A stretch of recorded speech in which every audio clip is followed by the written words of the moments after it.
very capable, resourceful, and talented HR professional, Mr. Benjamin, here with me. Mr. Benjamin! Yeah. Welcome. Thank you. Feels good to be here. Thanks so much. Yeah. Happy New Year, by the way. Yeah, Happy New Year. Good to see you. You're welcome. Yeah.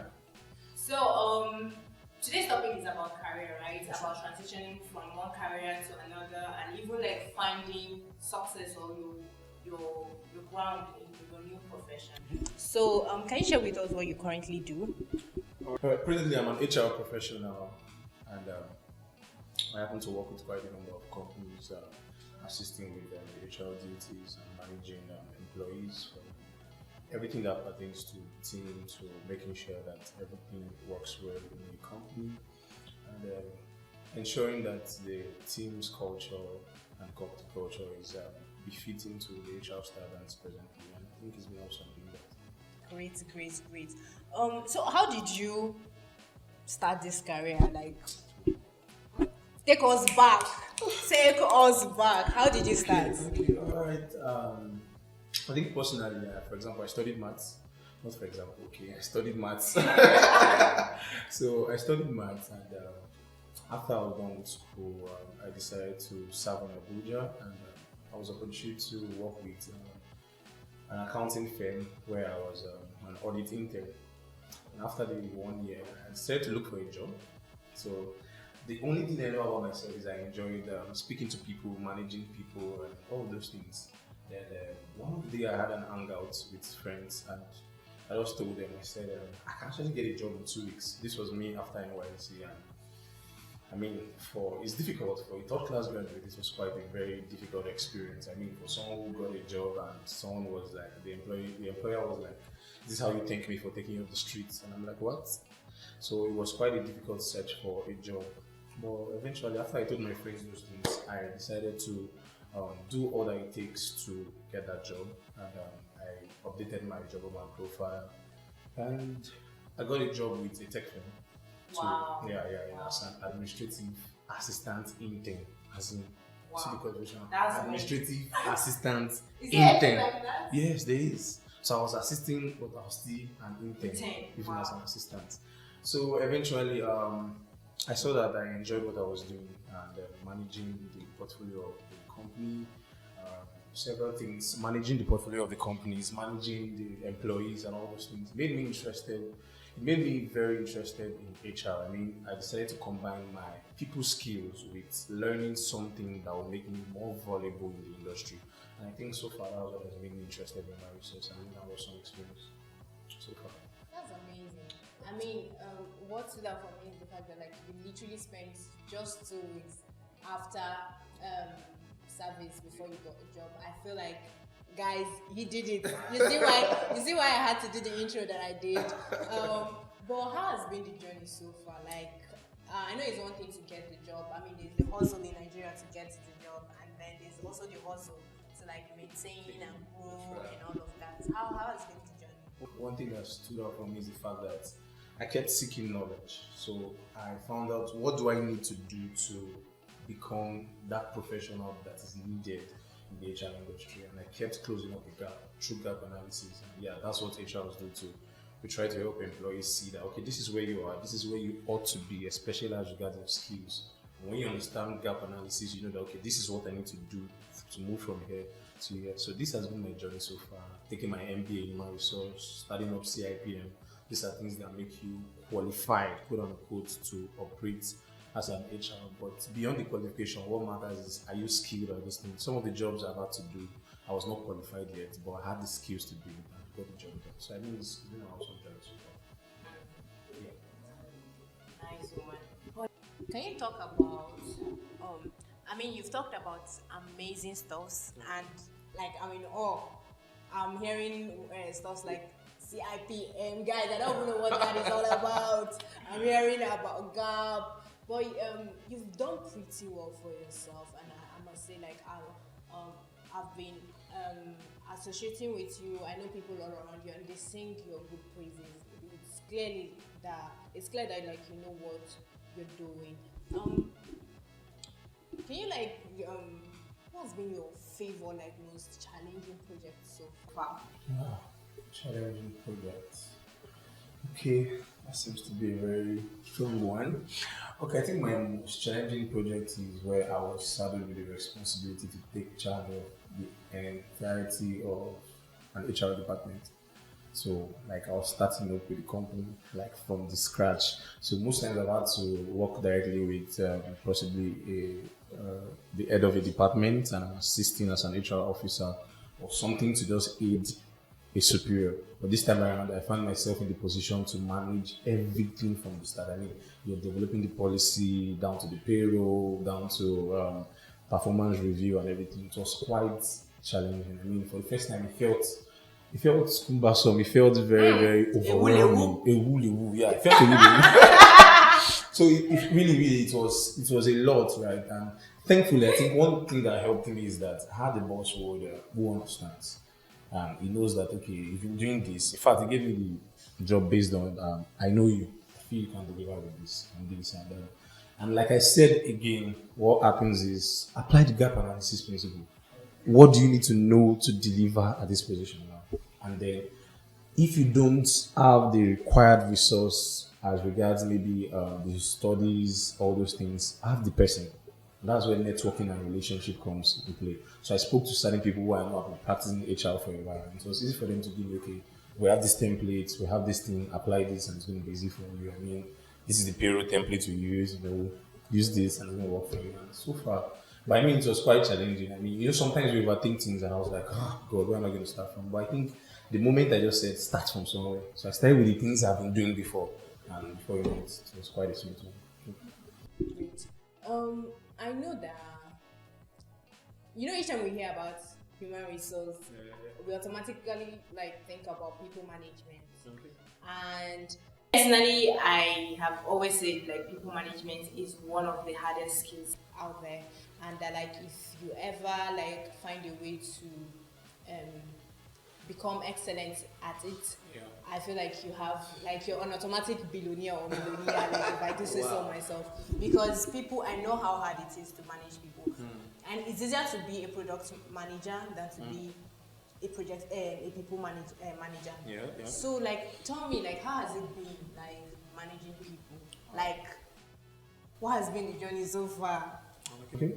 I would say I stumbled into feeling or knowing that people go along well with me. I stumbled. I just discovered that, okay, I have a good relationship with people. So I decided to be more intentional. Why do people want to come around you? Why do people feel convenient with you? Why do they feel comfortable to um, expose themselves to you? Why do they feel okay with being vulnerable with you? These are things I started to check and question. And this is what helped me. I discovered that the first thing I learned to do intentionally was to respond and not react when people do things. Okay. So people react most times, and someone does something, and in fact, when people come to meet you for this is what I'm going through, you are quick to try to give them a solution. The first thing I say is I try to put myself in their shoes, not solutions. Acknowledge how they are feeling at that moment, even when people are feeling.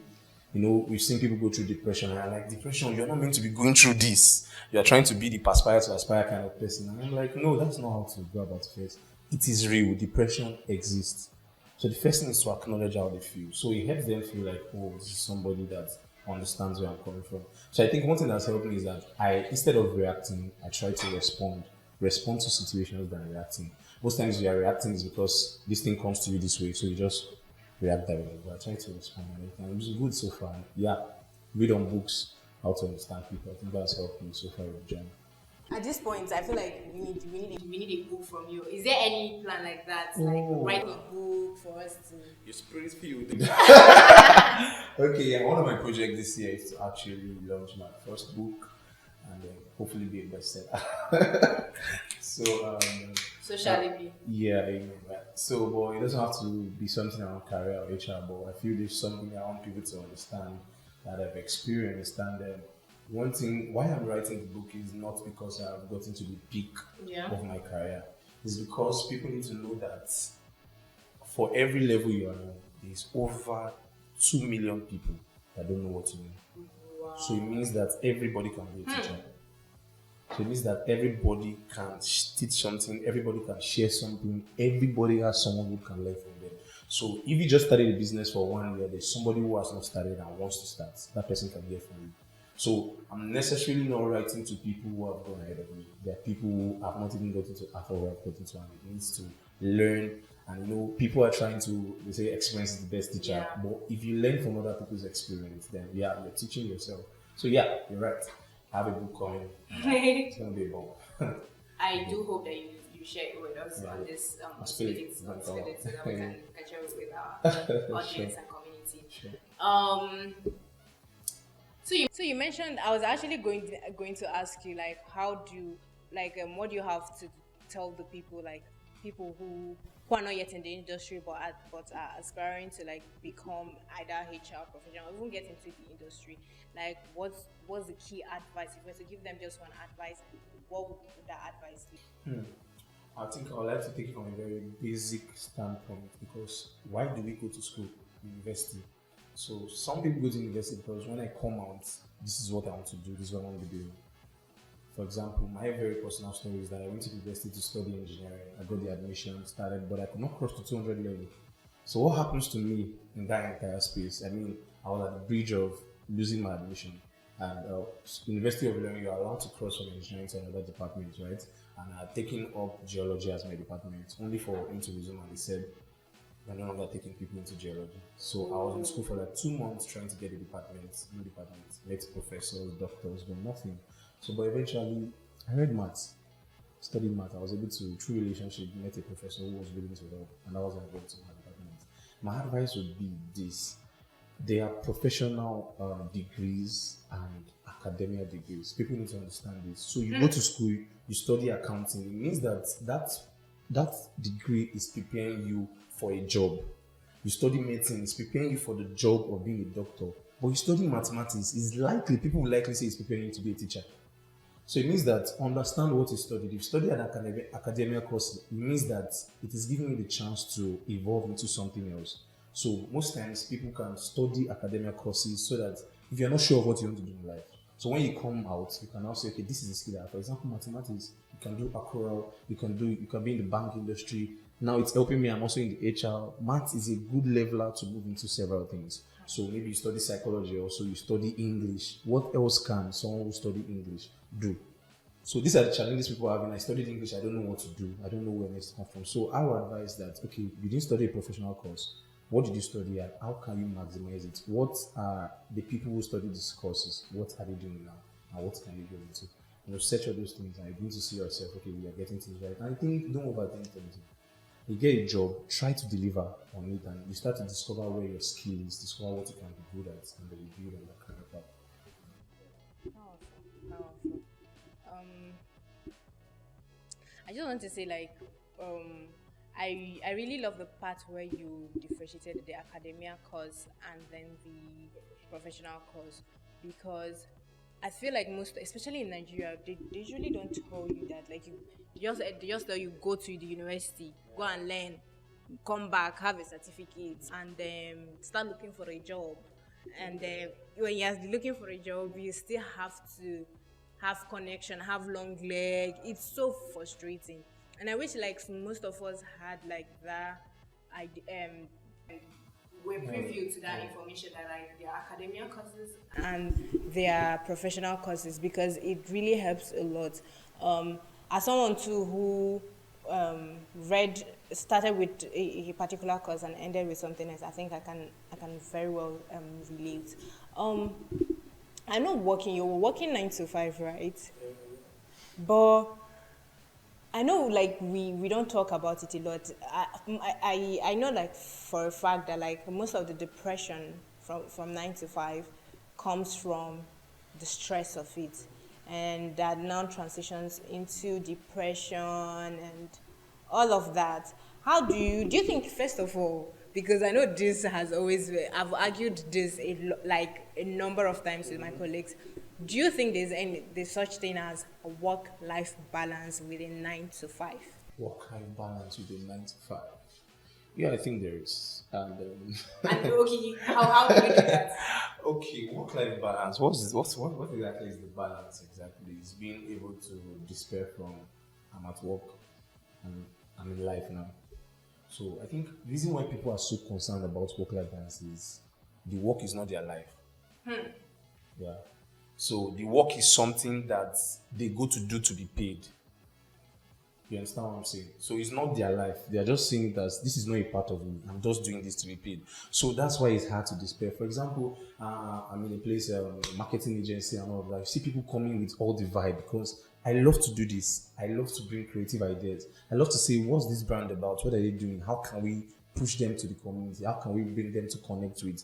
And you see, when you come to the office, you are really involved in what you are doing. I mean, you see some pastors, different, doing what they enjoy doing. So we have so much people doing what they don't enjoy doing. So it's hard for them to really say, this is my life. But check it out. Why people are really concerned about work-life balance is because the work is not part of their life. You understand? So, and well, for people who are like that, because I know they are out there, what you need to do is be in a place where there's a culture that is concerned about your personal life. For example, I've worked in a company where they give us a day, which is like Tuesday. It's okay, go watch a movie, wash your clothes, do take your girlfriend, take your babe out, go to the cinemas and all those things. And so, okay, what that helps you to do is it builds an internal motivation to this company is concerned about me. So inside of you become concerned about the company too. You understand?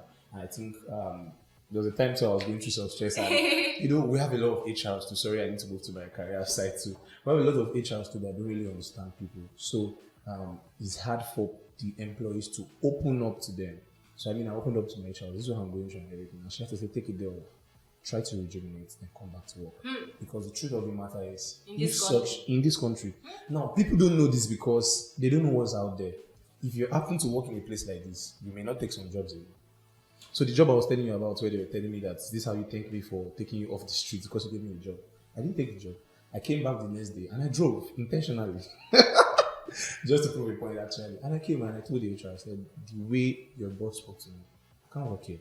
It shows already how toxic this place will be. Yeah. Now watch, I went to an interview in another company and they gave us snacks and drink.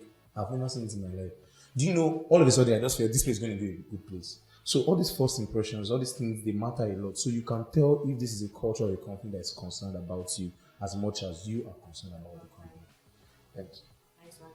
So on Spill It podcast, we love to address trending topics like that is troubling the nation. I know, like, for the past few days, like, we're just on our own shower, and the Nigerian government decided that it's high time they changed the currency. And they had no plan whatsoever to, like, mitigate the change or, like, help with the transition. It's been difficult. Like, guys, I've been looking for money since morning. No, scratch that, since yesterday, and I haven't found one. The prices, POS are like the billionaires. Like, if you have a POS boyfriend holding tight to this Close to you. time, you're gonna need him.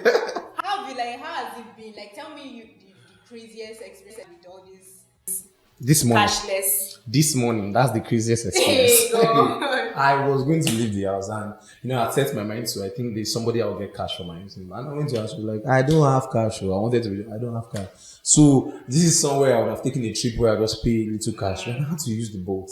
And then the time I was leaving the house was when the boat was already on the high price stuff and everything. And it was very painful. Thankfully, the money is available for some kind of us and everything, but there are people out there who cannot apply these means. Yeah. So means that they can't go anywhere. It means So that sad. some of them they are going to where they will get paid from. They can't even get there. Exactly. So they can't even go there. It's terrible. It's It's terrible. I've been pained and when I go into the boat, me and the boat guy, that's what we're talking about also. It's just. So I think this morning was my worst experience. I mean, going to church, so my church is not so far from me, but I didn't have cash again. I had to use boats to where I would normally just take very short. Okay, we've come to the end of this session, Mr. Ben. Thank you for being on this amazing. It's episode 1. You're our first guest. Like, now you open ground. Like, now you open ground for Spill It season 2. This guy is amazing. We literally just called him to be on the show with little short notice, and here he is. I've always been awed by his humility, his ability to be available, and I think that's something that is so rare in these modern times, and I really, really, really appreciate that. You know how it goes. Every Friday is a new episode, a new guest, and that's not all. You could also be the guest. All you have to do is fill the form in the bio, and you're good to go. Mr. Ben, to wrap up, we're going to scream, spill it together, and lights out. Are you ready? I'm ready. Are you ready? I am ready. In 3, 2, 2, 1, one. spill it!